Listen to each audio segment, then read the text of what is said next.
Nagluluto ako ng ginisang gulay. Sarap.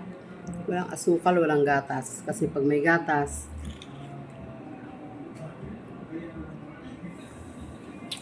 baka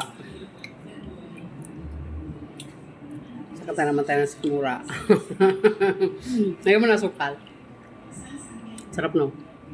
Ito yung avocado na dati uwi mong galing sa Indang, no? Ito ang kulay.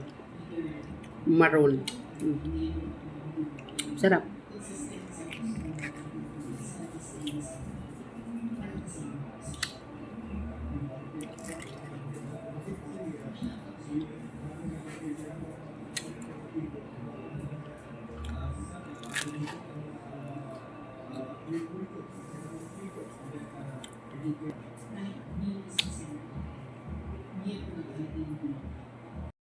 Ayan, tapos na ang Kamarya magluto ng ating gulay. Mainit-init pa.